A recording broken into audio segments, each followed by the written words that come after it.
Om Swastiastu. Dalam Pemayun Bekung Raja Ketiga Gel-Gel Bali. Dalam Pemayun Bekung adalah gelar Idewo Pemayun. Setelah beliau naik tahta menjadi Raja Gel-Gel Ketiga. Beliau adalah putra sulung dari 3 orang putra Raja dalam Watu Renggong, Raja Gel-Gel yang berkuasa dari tahun 1460 sampai dengan tahun 1550. Putra dalam Watu Renggong lainnya adalah Idewo Ayu Laksmi dan Idewo Anom Sagening. Setelah dalam Watu Renggong wafat tahun 1550, Idewo Pemayun kemudian dinobatkan menjadi Raja Ketiga Kerajaan Gel-Gel Bali dengan gelar Dalam Pemayun. Beliau kemudian dikenal juga dengan sebutan Dalam Pemayun Bekung karena beliau tidak memiliki putra. Dalam Pemayun Bekung juga merupakan raja kelima keturunan dari dinasti Dalam Kresna Kepakisan berkuasa di Bali. Ketika Dalam Pemayun Bekung dinobatkan menjadi raja, beliau masih kecil, belum cakap dalam memegang pemerintahan, sehingga urusan pemerintahan diserahkan kepada Patih Agung I Gusti Arya Batan Jeruk yang juga didampingi oleh paman-pamannya, sepupu dari ayahnya. Mereka itu adalah Idewo Gedong Arte, Idewo Nuso, Idewo Pagedangan, Idewo Anggungan, dan Idewo Bangli. Mereka itu adalah putra dari Idewo Tegal Besung. Namun karena Patih Agung I Gusti Arya Batan Jeruk lebih dominan dalam menjalankan pemerintahan, sehingga membuat para pejabat kerajaan lainnya menganggap tindakannya tidak wajar. Itu terjadi ketika Dalam Pemayun Bekung yang masih kecil dihadap oleh para pembesar kerajaan. Dalam Pemayun Bekung duduk di pangkuan Patih Agung I Gusti Arya Batan Jeruk. Beliau terkadang turun dari pangkuan untuk bermain-main dengan adiknya Idewo Anom Sagening, lalu duduk di belakang punggung Patih Agung I Gusti Arya Batan Jeruk. Kejadian yang janggal itu terus dibiarkan saja oleh Patih Agung I Gusti Arya Batan Jeruk. Karena kejadian janggal itu terus dibiarkan sehingga mendapat perhatian para pejabat kerajaan dan bahkan mendapat perhatian serius dari Dang Hyang Astapaka sebagai pendeta kerajaan. Pendeta kerajaan itu pun menasehati Patih Agung I Gusti Arya Batan Jeruk agar jangan bertindak durhaka kepada raja Dalam Pemayun. Meskipun raja masih kecil, namun peringatan Dang Hyang Astapaka itu tidak dihiraukan oleh Patih Agung I Gusti Arya Batan Jeruk. Keadaan itu menjadikan banyak dari pembesar kerajaan menuduh Patih Agung telah berani terhadap raja. Mereka pun menghendaki agar kekuasaan Patih Agung I Gusti Arya Batan Jeruk dicabut. Mendengar berita itu, Patih Agung I Gusti Arya Batan Jeruk pun tidak terima. Melihat situasi tidak menentu dan mengingat Patih Agung I Gusti Arya Batan Jeruk tidak menghiraukan nasihatnya. Dangyang Astapaka kemudian memilih untuk meninggalkan istana Gelgel, pergi ke arah timur, dan kemudian menetap di Budo Keling. Keadaan itu pun menimbulkan pertentangan. Saling curiga mencurigai pun muncul. Idewo Gedong Arto dan Idewo Anggungan serta saudara-saudaranya pun berniat menguasai kerajaan. Idewo Anggungan kemudian mulai menyusun kekuatan. Namun tindakan Idewo Anggungan itu diketahui oleh I Gusti Arya Batan Jeruk.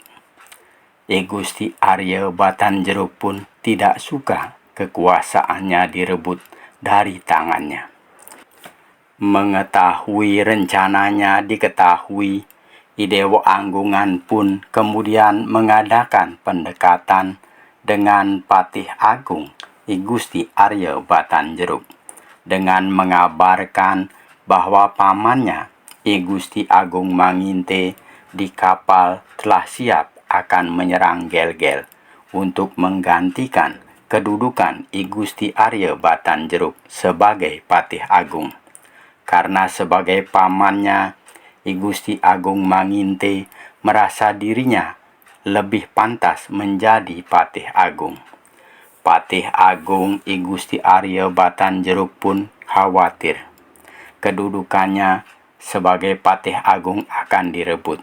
I Gusti Arya Batan Jeruk kemudian mengerahkan pasukan dan memerintahkan untuk menguasai istana. I Gusti Arya Batan Jeruk lalu menyerang istana, diikuti oleh Idewo Anggungan, I Gusti Pandebasa, dan Krian Toh Jiwa alias I Gusti Jelantik Pesimpangan. Patih Agung I Gusti Arya Batan Jeruk kemudian menyandra Dalem Pemayun dan Idewo Anom Sagening, serta menghalangi setiap orang yang hendak masuk ke istana. Melihat tindakan I Gusti Arya Batan Jeruk itu membuat Kiai Kubon Tubuh dan para pengikutnya serta paman-paman raja, Idewo Gedong Arto, Idewo Nuso, Idewo Pagedongan, dan Idewo Bangli menentang tindakan yang dilakukan I Gusti Arya Batan Jeruk, kecuali seorang paman dalam Pemayun Bekung yang bernama Idewo Anggungan berpihak kepada I Gusti Arya Batan Jeruk. Selanjutnya Kiai Kubon Tubuh, Idewo Gedong Arto, Idewo Nuso, Idewo Pagedongan, Idewo Bangli, dan para pejabat kerajaan yang masih setia kepada Dalem Pemayun mengadakan pertemuan dan memutuskan untuk meminta bantuan kepada Krian Manginte, paman sepupu dari I Gusti Arya Batan Jeruk yang tinggal di kapal, untuk menyelesaikan pemberontakan keponakannya I Gusti Arya Batan Jeruk. Setelah mendengar Patih Agung I Gusti Arya Batan Jeruk menentang kekuasaan Dalem, I Gusti Agung Manginte alias Krian Manginte pun kemudian langsung menyiapkan pasukan, lalu memohon izin kepada ayahnya I Gusti Asak. Ayahnya pun memberikan nasihat agar I Gusti Arya Batan Jeruk diberi peringatan dulu. Setelah Krian Manginte tiba di Gelgel, langsung menemui Krian Kubon Tubuh. Selanjutnya para Arya yang memihak Dalem, di antaranya Kiai Pinatih, Kiai Anglurah Tabanan, Kiai Tegeh Kori, Kiai Kabo-Kabo, Kiai Buringkit, Kiai Pering, Kiai Cagahan, Kiai Sukahet, anak cucu Dangyang Nirarto, Pasek dan bendese semuanya siap membela Dalem. Selanjutnya, Krian Manginte ditunjuk memimpin laskar melakukan perlawanan. Krian Manginte kemudian memperingatkan Patih Agung I Gusti Arya Batanjeruk untuk tidak melakukan pemberontakan. Tetapi peringatan itu tidak diindahkan dan bahkan I Gusti Arya Batanjeruk membunuh seorang putri I Dewo Ayu Laksmi, adik dari Dalem Pemayun. Tindakan I Gusti Arya Batanjeruk itulah yang menyebabkan kemarahan dari pihak yang memihak Dalem. Akhirnya pasukan Kiai Kubon Tubuh, I Dewo Gedong Arte dan saudaranya ditambah dengan pasukan Krian Manginte menyerang pasukan I Gusti Arya Batanjeruk. Pertempuran hebat pun terjadi di depan Istana Gelgel.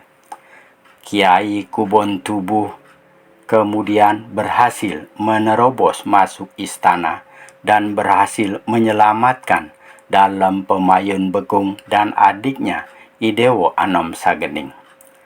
Mereka berhasil keluar melalui tembok yang dibongkar menuju ke sebelah barat pasar, masuk ke rumah Krian Penulisan, lalu keluar di Pekandelan, selanjutnya ditempatkan di rumah kediaman Krian Kubon Tubuh.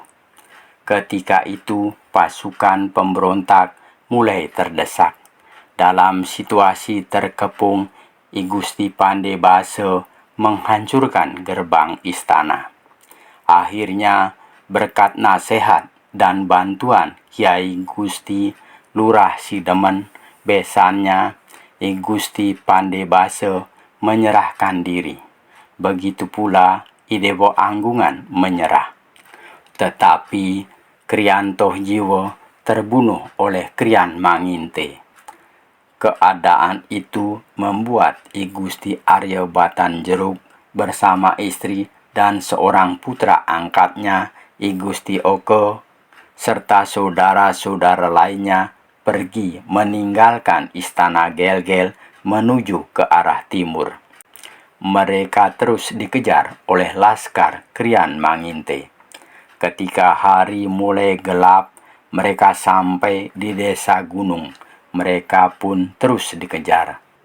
Selanjutnya, untuk menyelamatkan diri, I Gusti Arya Batanjeruk berpisah dengan istri dan putra angkatnya serta saudara-saudaranya. Istri I Gusti Arya Batanjeruk, putra angkatnya I Gusti Oko, dengan 3 saudara I Gusti Arya Batanjeruk, yaitu I Gusti Arya Bebengan, I Gusti Arya Tusan, dan I Gusti Arya Gunung Nangke juga lalu berpencar. Mereka kemudian berhasil selamat dari kejaran musuh. Akan tetapi I Gusti Arya Batanjeruk berhasil dikejar oleh pasukan Gelgel di bawah pimpinan Krian Manginte. Mereka berdua kemudian melakukan perang tanding. Dalam perang tanding itu, Krian Manginte kemudian berhasil membunuh I Gusti Arya Batanjeruk dengan tombak Ki Baru Guduk di Bungaya. Selanjutnya, setelah Krian Manginte berhasil memadamkan pemberontakan I Gusti Arya Batanjeruk, Krian Manginte kemudian diangkat menjadi Patih Agung, menggantikan kedudukan I Gusti Arya Batanjeruk. Kemudian I Dewo Anggungan yang menyerahkan diri selanjutnya diampuni, tetapi derajatnya, status kesatrianya diturunkan menjadi sang. Putranya kemudian bernama Sang Tak Muang. Begitu pula keturunan selanjutnya bergelar Sang. Sedangkan saudara-saudara I Dewo Anggungan lainnya diberi kedudukan dan kekuasaan di luar istana Gelgel. Idewo Gedong Arto diberi kedudukan dan kekuasaan di Manggis. Beliau menurunkan 5 orang putra, yaitu Idewo Kaleran, Idewo Karang, Idewo Anom Pande, Idewo Duhoran, dan Idewo Timbul. Idewo Nuso diberi kedudukan dan kekuasaan di Sibang. Beliau menurunkan 6 orang putra, yaitu Idewo Tambahan, Idewo Batu Aji, Idewo Kembangan, Idewo Sangsi, Idewo Kelaci, dan Idewo Bukian. Idewo Pagedangan diberi kedudukan dan kekuasaan di Tohpati.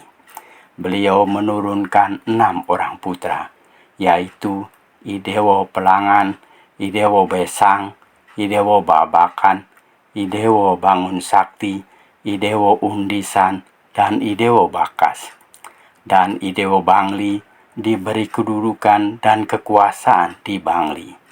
Beliau menurunkan 6 orang putra, yaitu Idewo Sukowati, Idewo Bengkel, Idewo Pekandelan, Idewo Waringin, Idewo Abasan, dan Idewo Batuan.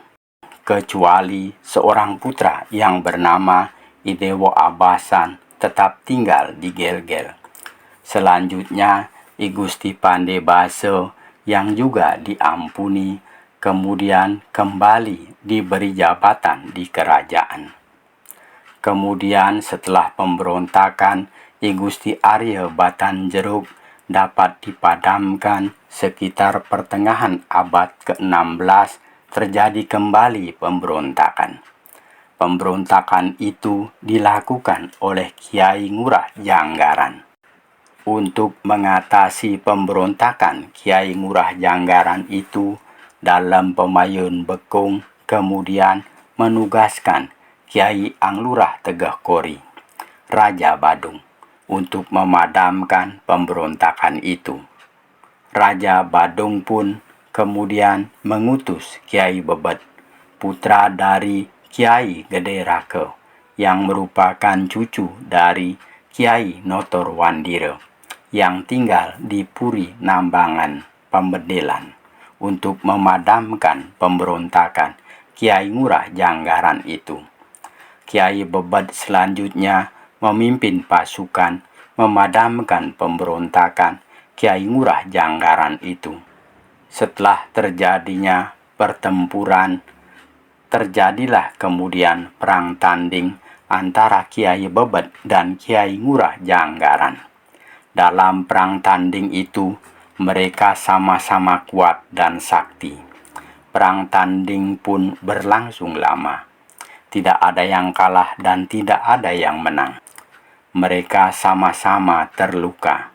Akan tetapi bedanya, Kiai Bebet dapat menyembuhkan dirinya sendiri dari lukanya. Banyaknya luka pada kulit Kiai Bebet langsung sembuh dengan sendirinya. Kulitnya menjadi mengkerut, berbekas kelihatan seperti pohon pule yang sembuh akibat irisan yang dilakukan orang. Bahasa Bali mebiket. Sedangkan Kiai Ngurah Janggaran tidak memiliki ilmu untuk menyembuhkan dirinya.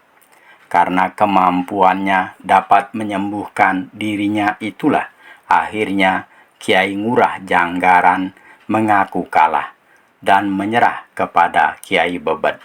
Dengan begitu, pemberontakan itu pun dapat dipadamkan.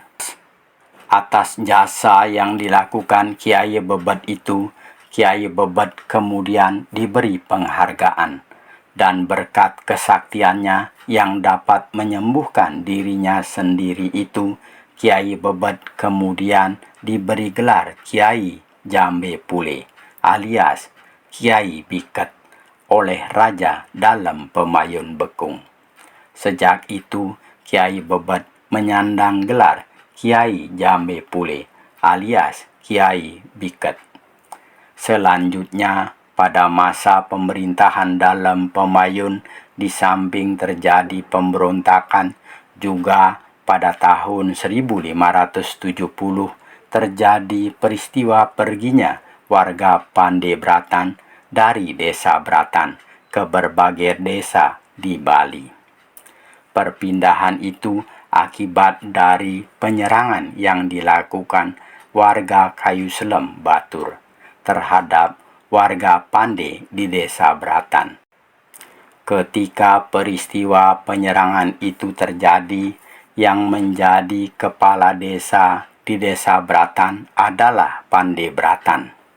Kejadian penyerangan itu diawali terjadinya perselisihan antara warga Pandebratan dengan para pedagang dari desa Batur. Para pedagang dari desa Batur itu datang untuk berdagang pada upacara di Puro Ulundanu Bratan. Kedatangan para pedagang dari desa Batur itu kemudian menimbulkan perselisihan dengan warga Pandebratan. Perselisihan itu menyebabkan warga Pandebratan menyerang para pedagang dari Batur, yang mengakibatkan seorang pedagang dari Batur tewas. Para pedagang yang selamat kemudian pergi menyelamatkan diri kembali ke desa Batur dan menceritakan kejadian yang menimpa dirinya di desa Bratan. Mendengar laporan itu, seluruh sanak keluarganya yang merupakan keturunan warga Kayu Selem menjadi marah. Akhirnya kentongan dibunyikan. Berkumpullah kemudian warga Kayu Selem membawa senjata lengkap untuk menyerang ke desa Bratan. Warga Kayu Selem pun kemudian berangkat menyerang ke desa Bratan. Warga Kayu Selem Batur itu diantaranya Ipase Batu Dinding, Ipase Cempage, Ipase Celagi, Kiai Balangan, Kiai Poh Tegeh, dan Kiai Pulau Sari. Setelah mereka tiba di desa Bratan, warga Kayu Selem Batur langsung menyerang warga Pandebratan. Peperangan pun terjadi. Karena warga Kayu Selem lebih banyak, warga Pandebratan akhirnya dapat dikalahkan. Warga Pandebratan yang masih hidup pun pergi menyelamatkan diri, mengungsi meninggalkan desa Bratan. Pergi ke berbagai desa. Mereka diantaranya adalah Empu Langga Rasa pergi ke desa Taman Seraya membawa pusaka bank. Pande Sarwada pergi ke desa Kapal. Arya Pande Danuwangsa pergi ke desa Gadungan Tabanan. Arya Made Remaja mengungsi ke Kawi Sunia. Empu Tarub mengungsi ke desa Marga. Arya Pande Swarno mengungsi ke desa Buleleng. Arya Pande Tonjok mengungsi ke desa Penataran Kelungkung. Arya Pande Karsano mengungsi ke Badung. Arya Pande Ruktia mengungsi ke Bangli, membawa arca betara kawitannya. Kemudian pindah ke Belah Batu. Sedangkan sanak saudaranya yang bernama Arya Pande Likup pergi ke desa Timbul, dan Idawano mengungsi ke desa Bayan, kemudian menjadi seorang undagi.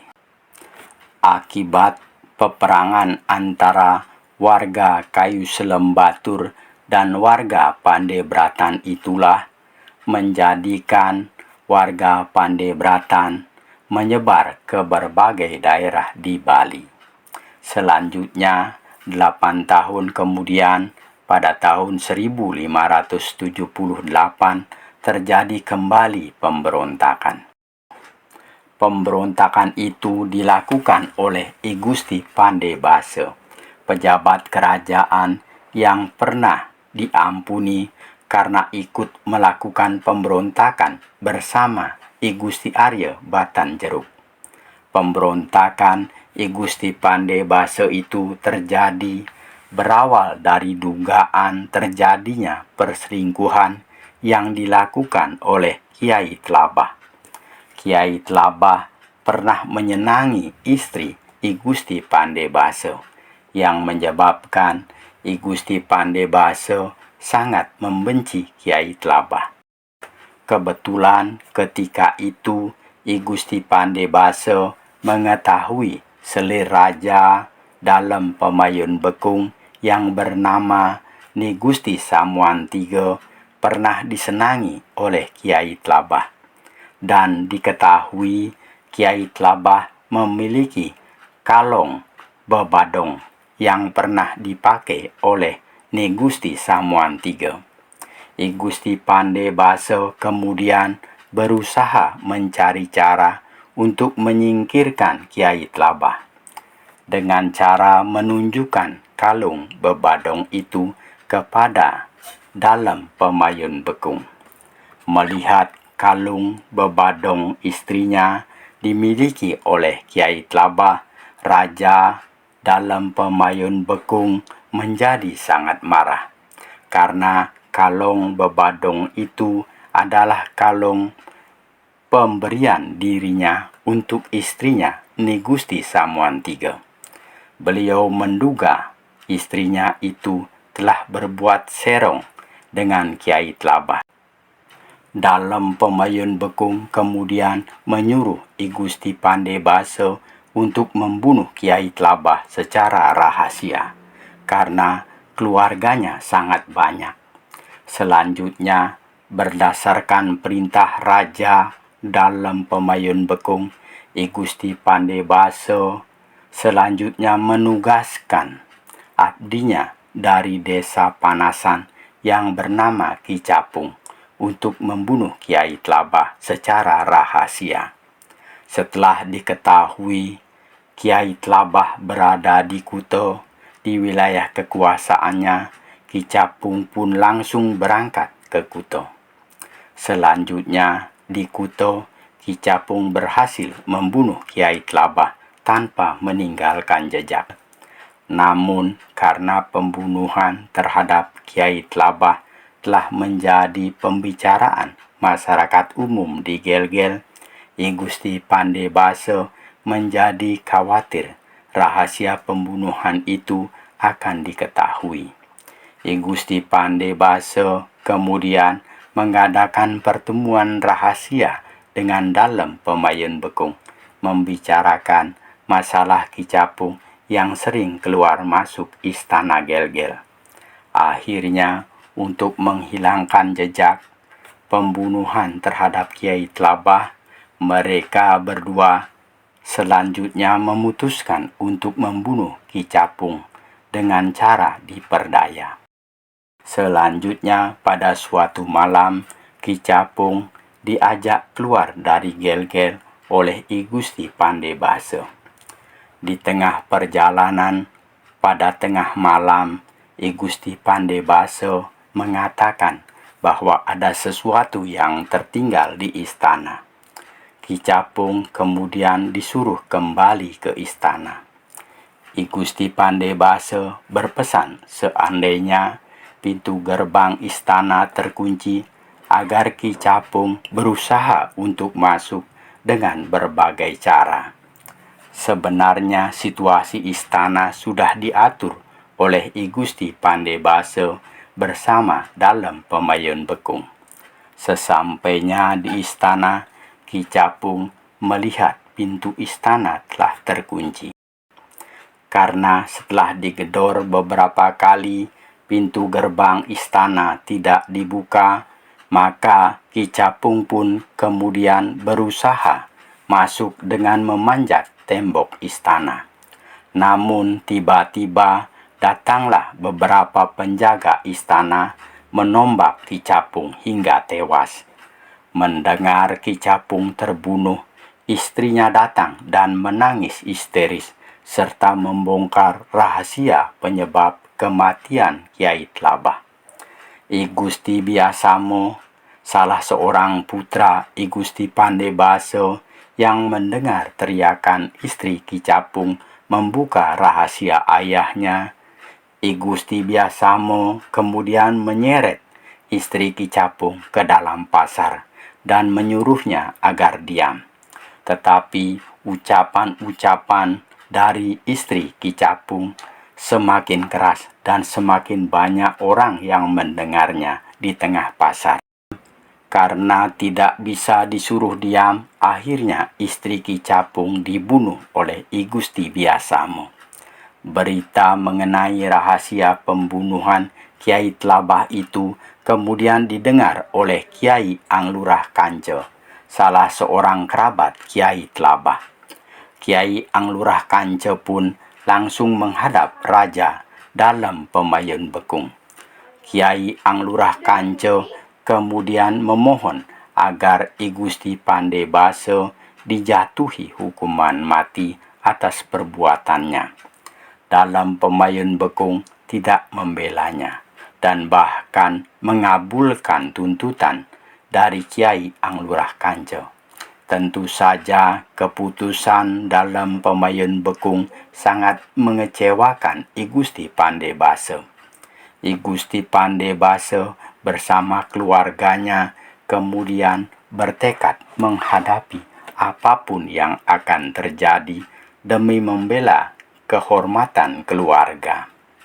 Akhirnya I Gusti Pandey Basa bersama ketiga putranya, I Gusti Wayahan Biasamo, I Gusti Jalengkong, dan I Gusti Pelampung, serta adik I Gusti Pandey Basa yang bernama I Gusti Anyarame dengan 400 orang pengikutnya mempersiapkan diri untuk melakukan perlawanan menghadapi pasukan Gel-Gel.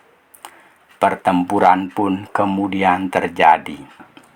Saat terjadi pemberontakan itu, Sungai Undo sedang banjir besar, sehingga pengikut I Gusti Pandey Basa yang sangat banyak yang berasal dari sebelah timur Sungai Undo tidak dapat ikut menolongnya. Pemberontakan itu pun kemudian dapat dipadamkan dengan tewasnya I Gusti Anyarame, I Gusti Pandey Basa, I Gusti Wayahan Biasamo, I Gusti Jalengkong, dan I Gusti Pelampung pada peristiwa itu. Sedangkan istri I Gusti Wayahan Biasamo yang bernama I Gusti Ayu Singarso yang ketika itu sedang hamil dapat meloloskan diri dari kepungan musuh pasukan kerajaan Gel-Gel, lalu bersembunyi di rumah Kiai Lurah Pinate. Raja dalam Pemayun Bekung ketika itu memerintahkan utusan untuk membunuh janda I Gusti Wayahan Biasamo. Akan tetapi berkat perlindungan Kiai Lurah Pinate, I Gusti Ayu Singarso dapat diselamatkan. Berselang beberapa hari kemudian, I Gusti Ayu Singarso lalu diajak ke Yang Taluh, Puri Sidemen, kediaman ayahnya I Gusti Lurah Sidemen. Setelah kehamilannya makin membesar, I Gusti Lurah Sidemen kemudian mengirim putrinya ke pegunungan Sibetan yang pada waktu itu disebut Kuncaro Giri. Selanjutnya, setelah peristiwa pemberontakan I Gusti Pandey Basa itu, dalam Pemayun Bekung menyadari akan kehilapannya yang menyebabkan terjadinya pemberontakan I Gusti Pandey Basa, sehingga menimbulkan banyak korban. Dalam Pemayun Bekung pun kemudian memutuskan turun tahta dan pergi ke sebelah barat istana yang bernama Jero Kapal. Kemudian tahun 1580 Masehi, para pejabat kerajaan memutuskan mengangkat I Dewo Anom Sagening menjadi raja. Setelah naik tahta, beliau bergelar Dalem Sagening. Itulah cerita mengenai dalam Pemayun Bekung, raja ketiga Gel-Gel Bali. Cerita itu saya olah dari berbagai sumber, di antaranya dari buku Bali dalam Perspektif Sejarah dan Tradisi dalam relevansinya dengan era global menuju keajegan Bali yang harmonis, yang disusun oleh DRS Inyoman Suade. Semoga ada manfaatnya. Apabila ada penyampaian yang kurang berkenan, mohon dimaafkan. Saya akhiri dengan menghaturkan Parama Santi. Om Santi, Santi, Santi Om. Terima kasih.